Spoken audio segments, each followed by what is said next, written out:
the break. So it's going to be a little clash to see what happens in the first 30 seconds. Seeing as how hard it is to shoot bodies once they get into their secondaries and third spots, yeah, shooting bodies on the break, massive. We'll see if it happens here in point number 1, and it does. So it looks like Cody Bayless going to be taking the walk, but XFactor strikes as well, too, so it's going to be a 4-on-4 situation as Billy Bernaccia beats his opponent into the snake, and it's going to be Jacob Seawright. So Seawright, Bernaccia going to match up here in a gunfight down the sideline. Billy's going to get a little help. Archie Montemayor gets out behind him to the Hertz can. Oh, and might have got caught. He did. So Archie on a head check. Huge kill here for the Hurricanes to get multiple-time MVP award winner off the field in Archie Montemayor. Billy begging to shoot this snake player. Had a couple of close shots there, but if he gets it, he can turn the game around. Seawright's going to get some help. Gets Daniel Camp out behind him to the Plano Tortilla Factory Tower. Matt making his way out. Yep. Yeah, Matt Jackson, Fuzzy, also mirroring up the move for Camp. And looks like Matt's going to be shooting inside, though, at that D side. Camp's going to be rolling his gun, shooting over Seawright's head. Billy Bernaccia acting like a true New Englander every snap. Get out, get out. You got to just throw it to the refs every now and then. You know? Yeah, flash a look, get him to check. TJ Danner doing his best to hold that snake one in place and give Billy a shot right now. But as the widest guy on the Dorito side, it's going to come down to a one-on-one over there. Yeah, and with another body shading this way. Well, it looks like moves here for the Hurricanes up in the middle with Stu Ridgel. Ridgel communicating to his boys. This 4-on-3 situation here in favor of the Hurricanes. Ridgel wants to move across that 50 gap. Billy Bernaccia found him right away, so he's going to have a hard time crossing that gap. Well, Stu was thinking about it. Checked off on the inside. I mean, the farthest body over on the D side that he has to worry about is TJ Danner, who's stuck at that can on the D side. So Stu does have some freedom here. Doesn't have to worry as much as a normal point with bodies out wide on that D side. This is that move that we keep seeing teams, especially this afternoon, really pushing into those wedges. I mean, all day today. I would have rather seen him swing to the Dorito side and create the 2-on-1 on the other side of the field. Yeah, we always talk about working towards weakness. So if a team is weak, you want to attack that weakness on that side of the field. He's making his way that way. He fades a little odd route into the center 50 brick. Matt Jackson did pick him up going in there, though.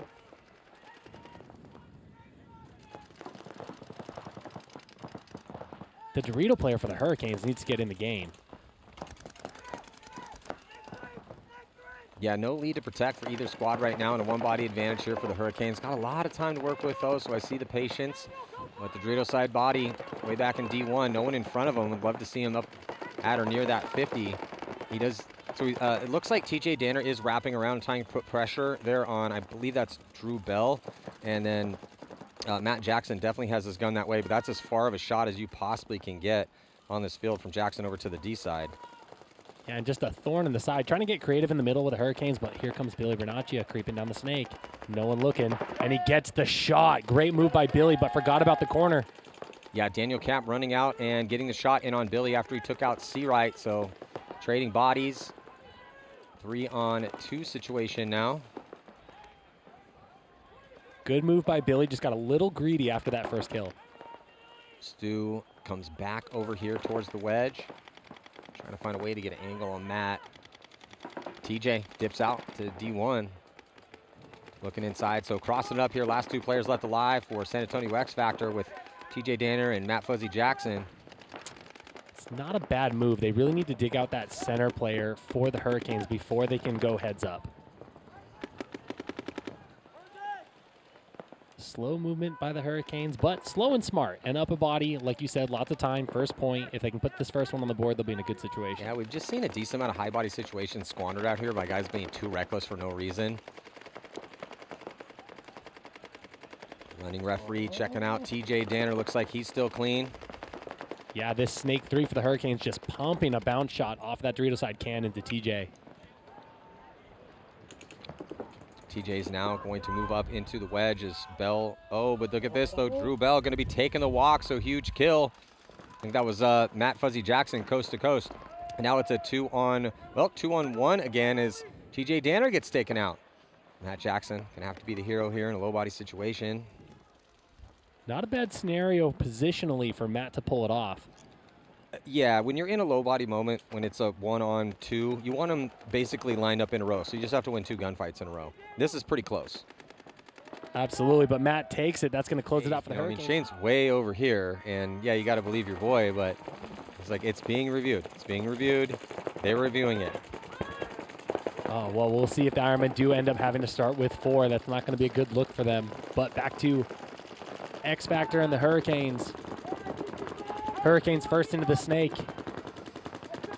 And answering Billy Bernaccia, he's going outside and up. Hurricanes inside and up, also with 2 bodies. So it's going to be Camp this time as the first to go with Seawright behind him. Seawright in that outside snake 1 position has to lean out a little bit to get a shot on Billy Bernaccia. TJ Danner's going to filter out so the Hertz can. He's going to be alive. So far, 5-on-5 break here for these 2 teams.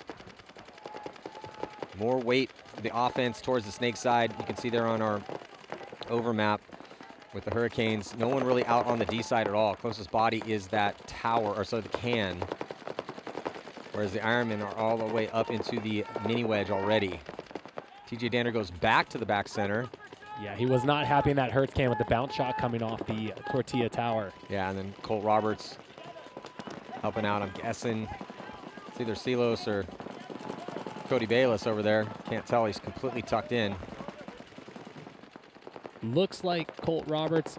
But one thing we're noticing is when guys get stuck in that Dorito 1, it does trap your back guy. He doesn't really want to play those inside cans longer than he has to, so he gets stuck bouncing around just trying to stay alive until you make room for him. So there's Colt Roberts in D1. They have another body in front of Colt.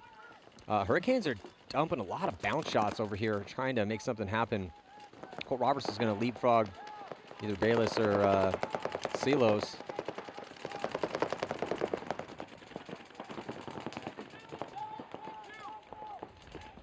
Falling into those lockdown positions. Colt, the first one to make the move. And also interesting, so TJ had back middle, Hertz can back to the back middle, and then now going to the D side way. It's going to confuse the Hurricanes a little bit as far as where these bodies are, but thinking, hey, I want to put my body over here and let's help out my attack on the D side. Love that style. Like you said, it's so hard to track that guy because no one tells you, hey, this guy left the back center and went here. They just call the next bunker. You're like, oh, it must be both. And XFactor's chasing, so they're going to need some offense eventually. Yeah, people finding their routes there. We're seeing a lot more 5-on-5 breakouts now. Yeah, you're right, Greg. We haven't more deaths in the morning off the break than we've seen. We're still a little early here in the afternoon set, but starting to see a pattern. Good comms for the Hurricanes. Also, so it's interesting. So XFactor is attacking the D side, and the Hurricanes are ignoring the D side as far as the bodies are concerned. There's no bodies over there, but they have guns that way. There's 3 guns, so the Plano Tortilla Factory Tower, gun that way. Camp, Snake 2, gun that way. Mini Wall, gun that way. And then you have 2 guns with Bell and Seawright from Snake 1 outside, and the can on the D side, totally focusing on the 2 bodies here towards the Snake. Yeah, trying to keep Colt 45 at bay over there. Like we said, it really starts to get interesting once one team makes that big wedge on the Dorito side. It gives them that quick advantage. And with no one wide over there for the Hurricanes, it would get interesting fast. Yeah, and also, if you're XFactor, you're not feeling any pressure down the wire. You're feeling pressure from bounce shots and then paint being pumped through the lanes. But XFactor is putting themselves in a good position as Colt has now made multiple moves to get into that big wedge. But the situation here is that now the paint's starting to dwindle for the Hurricanes, so the volume of paintballs through those lanes is diminishing. And that's why Colt is able to make these moves, and that's going to be followed up pretty soon, because as soon as Colt gets up another spot, back player is going to follow him up. And then pretty soon they're going to have really good position with no one in front of them and no one outside wide, so they can kind of cheat it a little bit on that side, wrap around and start getting those inside angles. This is looking really good here as this is developing for XFactor to try to close this one out. As long as they can stay alive and get through these gaps with the time allotted, and there goes another move. Just talked about this. So XFactor putting themselves in good position.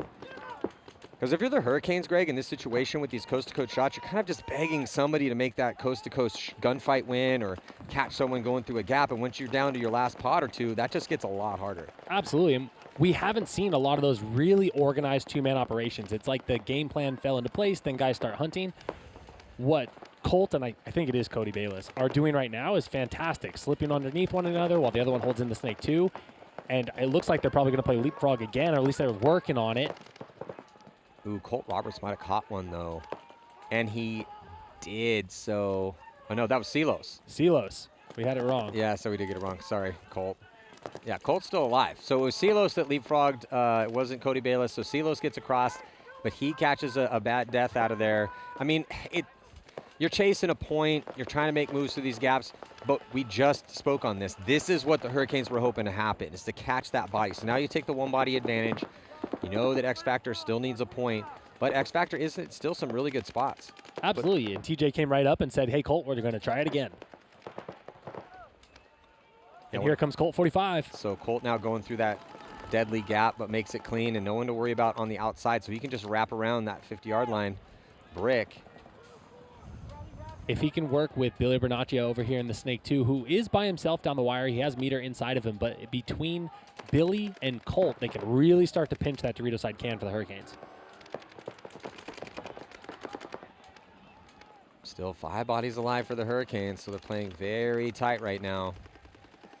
Taking very minimal risks in these gunfights. All of them getting very low on paint. TJ now doubled up in that 50 brick with Colt, trying to get him past the 50, and they get the kill. Yeah, so they get the kill on Pate, and then they're going to get the kill on the inside. And here comes the attack up the middle as Meter's going to launch, and it's going to hit the buzzer here. So Meter Niños, beautiful cut through the middle, lethal. And as long as he's clean, what a beautiful job here for Meter Niños. No shortcuts out here. It's the same thing with you want to build a winning paintball team, so you're going to take a lot of talent, some time, and a lot of patience. Back to XFactor Hurricanes. Like we said earlier, lots of bodies surviving off the break now. You know, Ironman lost Geiger off the break, but we're back to a 5-on-5 here. Oh, but losing a gunfight from that Tortilla Tower. It's going to be Billy Bernaccia taking the walk. But Archie over here in the snake too, uncontested down the wire. 1-to-1 game, 3 minutes left to play. Yeah, and with a one-body advantage, to see if the Hurricanes want to do something with it. Big Phil Jackson with the dive out to the Tortilla Tower. Shout out to our new sponsor. Hurricanes trying to get some presence over here, filling out to their Tortilla Tower, but XFactor answering, going up into that Dorito side wedge. Much better field position for XFactor right now. Here comes C. Wright. He's going to dip into the snake as well, too. And so initially a conservative break in the sense of no one really going forward, taking all the back spots here for the Hurricanes. But they have this body advantage. Now they're trying to make something happen with it because the Hurricanes sitting at 1-1. They would love a spread. You never know what's going to happen in their last match against AC Diesel because Diesel is playing well right now. Absolutely. C. Wright checking the clock right now, debating if he's going to engage in this gunfight with Archie down the wire, already settled in.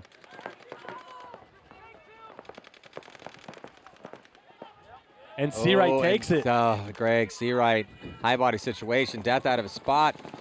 4-on-4 now here with under 2 minutes to play. All locked up at 1.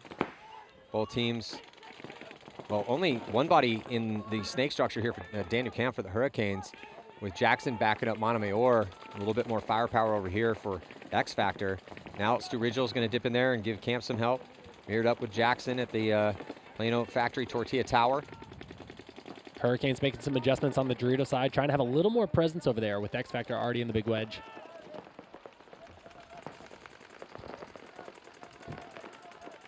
This is that time, so we're going to see a little bit of a lockdown here, but what I'd like to see the Hurricanes do to try to have a presence is get out of that Dorito side can, into the inside Dorito, and go into the 2-on-1 there, just like XFactor did in the previous point. Yeah.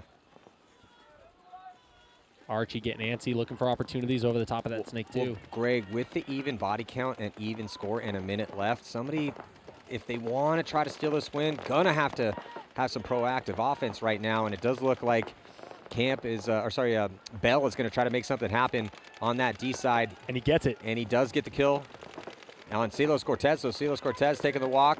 Jackson's going to dip into the snake here right behind Archie Montemayor. He's going to go outside snake 1. TJ Danner still alive.